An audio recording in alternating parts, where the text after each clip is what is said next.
ಕಿವಿ ಕೇಳುವುದಿಲ್ಲ, ಹೃದಯ ಕೇಳುತ್ತದೆ. ನನ್ನ ನ್ಯಾಯಾಧೀಶರೇ, ಗೌರವಾನ್ವಿತ ಶಿಕ್ಷಕರೇ ಹಾಗೂ ಪ್ರೀತಿಯ ಸ್ನೇಹಿತರೆ, ನಮಸ್ಕಾರ. ನನ್ನ ಕೋರ್ಸ್ ಸಂಖ್ಯೆ 4. ನಾನು ಇಲ್ಲಿ ಭಾಷಣ ಮಾಡಲು ಆಯ್ಕೆ ಮಾಡಿಕೊಂಡಿರುವಂತಹ ವಿಷಯ ಸಂವಿಧಾನದ ಪ್ರಸ್ತಾವನೆ. ನಮ್ಮ ದೇಶವನ್ನ ಒಂದು ಕೀರ್ತಿಯಿಂದ ಪರಿಗಣಿಸಿದರೆ ನಮ್ಮ ಸಂವಿಧಾನದ ಪ್ರಸ್ತಾವನೆ ಅದರ ಸಾಧು, ಅದರ ಆರಂಭದ ನಾದ. ಅಲ್ಲಿ ನಮ್ಮ ರಾಷ್ಟ್ರದ ದಿಕ್ಕು, ನಮ್ಮ ರಾಷ್ಟ್ರದ ದೃಷ್ಟಿ ಹಾಗೂ ನಮ್ಮ ರಾಷ್ಟ್ರದ ಧ್ಯೇಯ ಇವೆಲ್ಲವೂ ಅಡಗಿದೆ. ಸ್ನೇಹಿತರೆ, ನಮ್ಮ ಸಂವಿಧಾನದ ಪ್ರಸ್ತಾವನೆಯನ್ನ ಯಾವಾಗ ಶುರುವಾಗುತ್ತೆ ಅಂದ್ರೆ, ಭಾರತದ ಜನಗಳಾದ ನಾವು ಭಾರತವನ್ನು ಒಂದು ಸಾರ್ವಭೌಮ, ಒಂದು ಸಮಾಜವಾದಿ, ಒಂದು ಸರ್ವಧರ್ಮ, ಒಂದು ಸಮಭಾವದ, ಒಂದು ಪ್ರಜಾಸತ್ತಾತ್ಮಕ, ಒಂದು ಗಣರಾಜ್ಯವನ್ನಾಗಿ ರಚಿಸಿರುವಂತ.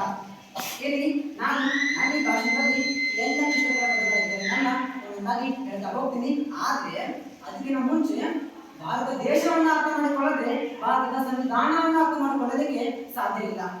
ನಾವೇನು ಶಾಲೆಯಲ್ಲಿ ಓದಿದ್ದೀವಿ, ಉತ್ತರಕ್ಕೆ ಹಿಮಾಲಯ ಪರ್ವತ, ದಕ್ಷಿಣಕ್ಕೆ ಹಿಂದೂ ಮಹಾಸಾಗರ, ಪೂರ್ವಕ್ಕೆ ಬಂಗಾಳ ಕೊಲ್ಲಿ, ಪಶ್ಚಿಮಕ್ಕೆ ಅರಬ್ಬಿ ಸಮುದ್ರ ಅಂತ ಕಲ್ತಿದ್ದೀವಿ. ಅದು ಭಾರತ ಅಂದ್ರೆ ಕೇವಲ ಅಷ್ಟೇ ಅಲ್ಲ. ತೆಲುಗಿನ ಮಹಾಕವಿ ಹಾಗೂ ಸಮಾಜ ಸುಧಾರಕ ವೆಂಕಟ ಅಪ್ಪಾರ ಅವ್ರು ಹೇಳ್ತಾರೆ, ದೇಶವಂತೆ ಮಟ್ಟಿ ಕಾದು ದೇಶವಂತೆ ಮನುಷ್ಯರು ಅಂತ. ಅಂದ್ರೆ ದೇಶ ಅಂದ್ರೆ ಕೇವಲ ಮಣ್ಣಲ್ಲ, ದೇಶ ಅಂದ್ರೆ ಅದನ್ನ ಮನುಷ್ಯರು ಅಂತ. ಅದೇ ಮನುಷ್ಯರಿಗೆ ನಮ್ಮ ಸಂವಿಧಾನ ಇನ್ನೇನು ನೀಡಿದೆ ಅಂತ ನೋಡೋಣ. ಮೊದಲಿಗೆ ನಮ್ಮ ಪ್ರಸ್ತಾವನೆ ಶುರುವಾಗುವುದೇ ಭಾರತದ ಜನಗಳಾದ ನಾವು ಅಂತ. ಇಲ್ಲಿ ನಾವು ಅಂದ್ರೆ ಭಾರತದ ಪ್ರತಿಯೊಬ್ಬ ವ್ಯಕ್ತಿ. ಇಲ್ಲಿ ಈ ಧರ್ಮದ ಜನರು ಮಾತ್ರ ಭಾರತದ ಜನರು, ಈ ಜಾತಿಯವರು ಮಾತ್ರ ಭಾರತದ ಜನರು ಅಂತಲ್ಲ. ಅವರು ಯಾರ್ಯಾರಿದ್ರು ಭಾರತದ ಪೌರತ್ವವನ್ನ ಒಮ್ಮೆ ಪಡೆದ್ರೆ ಅವ್ರ ಹೆಮ್ಮೆಯಿಂದ ನಾನು ಭಾರತೀಯ ಅಂತ ಹೇಳ್ಕೋಬಹುದು. ಇನ್ನು ನಮ್ಮ ರಾಷ್ಟ್ರ ಒಂದು ಸಾರ್ವಭೌಮ ರಾಷ್ಟ್ರ. ಅಂದ್ರೆ ನಿರ್ಧಾರ ತೆಗೆದುಕೊಳ್ಳುವ ಪರಮ ಅಧಿಕಾರವಿರುವ ರಾಷ್ಟ್ರವನ್ನ ಸಾರ್ವಭೌಮ ರಾಷ್ಟ್ರ ಅಂತ ಕರೀಬಹುದು. ಹಾಗೆ ನಮ್ಮ ಸಂವಿಧಾನದ 42ನೇ ತಿದ್ದುಪಡಿ ಮೂಲಕ ಪೂರ್ವ ಪೀಠಿಕೆಗೆ ಸಮಾಜವಾದಿ ಪದವನ್ನ ಸೇರಿಸಲಾಯಿತು. ಇನ್ನು ಈ ಸಮಾಜವಾದಿ ಅಂದ್ರೆ ಏನು ಅಂದ್ರೆ ಸಮಾಜವನ್ನು ಕಟ್ಟುವ ಒಂದು ಚಿಂತನೆ. ಇದರ ಉದ್ದೇಶವನ್ನ ಒಂದು ಉದಾಹರಣೆಯ ಮುಖಾಂತರ ಹೇಳುವುದಾದ್ರೆ, ನಿಮ್ಮೆಲ್ಲ ಹಳ್ಳಿಯಲ್ಲಿ ಒಂದು ಸಾರ್ವಜನಿಕ ಬಸ್ ಇದೆ ಅಂತ ಅನ್ಕೊಳ್ಳೋಣ. ಆ ಬಸ್ ಪ್ರೈವೇಟ್ ಕಂಪನಿ ಬಸ್ ಆಗಿದ್ರೆ ಹೆಚ್ಚಿನ ಲಾಭಕ್ಕೆ ಹೆಚ್ಚು ರೇಟ್ ಅನ್ನ ವಿಧಿಸ್ತಾ ಇದ್ರು. ಆದ್ರೆ ಸಮಾಜವಾದಿ ತತ್ವದ ಪ್ರಕಾರ ಸರ್ಕಾರವೇ ಬಸ್ಗಳನ್ನ ನಡೆಸ್ತಾ ಇದ್ದಾವೆ. ಇನ್ನೇನಾಗುತ್ತೆ? ಹೌದು, ನಾವೆಲ್ಲರೂ ಕಡಿಮೆ ರೇಟ್ ನಲ್ಲಿ ಪ್ರಯಾಣಿಸಬಹುದು. ಇಲ್ಲಿ ಲಾಭ ಗಳಿಸೋದು ಮುಖ್ಯ ಆಗಲ್ಲ, ಬದಲಿಗೆ ಜನರಿಗೆ ಸೇವೆಯನ್ನು ಒದಗಿಸೋದು ಮುಖ್ಯ ಆಗುತ್ತೆ. ಆದ್ಮೇಲೆ ಹಾಗೆ ಹೋದ್ರೆ ನಮ್ಮ ಸಂವಿಧಾನದ 14, 15, 16 ಮತ್ತು 17ನೇ ವಿಧಿಗಳ ಪ್ರಕಾರ ನಮ್ಮ ಭಾರತ ರಾಷ್ಟ್ರ ಒಂದು ಜಾತ್ಯತೀತ ರಾಷ್ಟ್ರ. ಸರಳವಾಗಿ ಹೇಳ್ಬೇಕಂದ್ರೆ ನಮ್ಮ ಭಾರತ ರಾಷ್ಟ್ರಕ್ಕೆ ಯಾವ ರಾಷ್ಟ್ರೀಯ ಧರ್ಮವೂ ಇಲ್ಲ, ರಾಷ್ಟ್ರೀಯ ಜಾತಿಯೂ ಇಲ್ಲ. ಇಲ್ಲಿ ಇರೋದು ಕೇವಲ ಒಂದೇ ಒಂದು ಧರ್ಮ ಹಾಗೂ ಒಂದೇ ಒಂದು ಜಾತಿ. ಅದು ಯಾವುದಂದ್ರೆ ಮಾನವ ಧರ್ಮ ಹಾಗೂ ಮಾನವ ಜಾತಿ. ಇದಕ್ಕೊಂದು ಉದಾಹರಣೆ ಆದ್ರೆ, ದಲಿತ ಸೂರ್ಯ ಆಧುನಿಕವರು ಸಂವಿಧಾನ ಶಿಲ್ಪಿ ಡಾಕ್ಟರ್ ಬಿ.ಆರ್. ಅಂಬೇಡ್ಕರ್ ಅವರಿಗೆ ಸಂವಿಧಾನ ರಚನಾ ಸಮಯದಲ್ಲಿ ಒಬ್ಬರು ಪ್ರಶ್ನೆ ಕೇಳಿದಂತೆ. ಪ್ರಶ್ನೆ ಏನಂದ್ರೆ, ಬಹುಸಂಖ್ಯಾತ ಹಿಂದೂಗಳಿರುವ ನಮ್ಮ ಭಾರತ ರಾಷ್ಟ್ರವನ್ನ ಹಿಂದೂ ರಾಷ್ಟ್ರವನ್ನಾಗಿ ಘೋಷಿಸೋಣವಾ ಅಂತ. ಅದಕ್ಕೆ ಅವರು ಯಾರು ಕೊಟ್ಟರು ಗೊತ್ತಾ? ಎಲ್ಲ ಧರ್ಮದ, ಎಲ್ಲ ಜಾತಿಯ, ಎಲ್ಲ ಭಾಷೆಯ ಜನರು ಭುಜಕ್ಕೆ ಭುಜ ಕೊಟ್ಟು ಬ್ರಿಟಿಷ್ ವಿರುದ್ಧ ಹೋರಾಟ ಮಾಡಿದ ಇತಿಹಾಸ ಈ ದೇಶದ್ದು. ಅನೇಕ ಶತಮಾನಗಳ ಕಾಲ ಅನೇಕ ಧರ್ಮದ ಜನರು ಇಲ್ಲಿ ಒಟ್ಟಿಗೆ ಕೂಡಿ ಬಾಳಿ ದೇಶವನ್ನ ಕಟ್ಟಿದ್ದಾರೆ.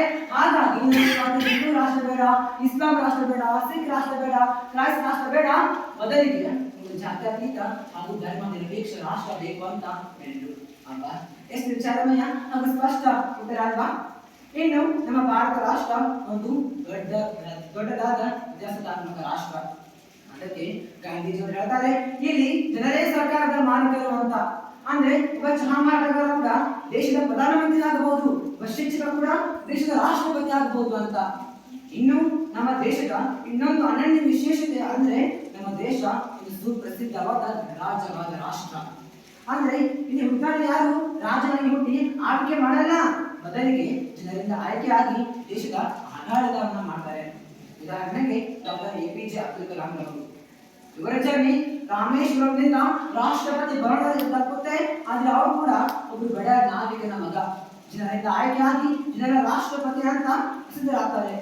ಇನ್ನು ರಾಷ್ಟ್ರಪತಿ ಶ್ರೀಮತಿ ದ್ರೌಪದಿ ಮುರ್ಮು ಒಡಿಶಾದ ಒಂದು ಬುಡಕಟ್ಟು ಜನಾಂಗದ ಮಹಿಳೆ. ಈಗ ನಮ್ಮ ದೇಶದ ಆಡಳಿತವನ್ನ ಮಾಡ್ತಾ ಇದ್ದಾರೆ.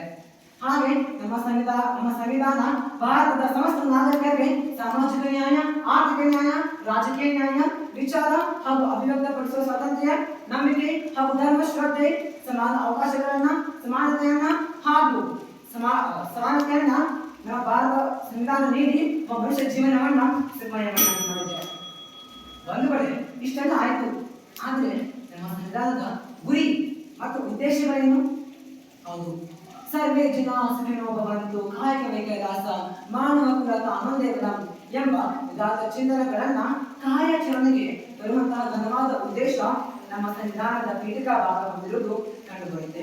ಕೊನೆಗಾಗಿ ನಾನು ನಿಮ್ಮೆಲ್ಲ ಹೇಳೋದೇನೆಂದ್ರೆ, king is not law, law is the king. ರಾಜನೇ ಕಾನೂನಲ್ಲ, ಕಾನೂನೇ ರಾಜ ಅಂತ ಹೇಳ್ತಾ ನಾನು ಈ ಭಾಷಣಕ್ಕೆ ಮೌನನಾಗ್ತಾ ಇದ್ದೀನಿ. ಧನ್ಯವಾದಗಳು.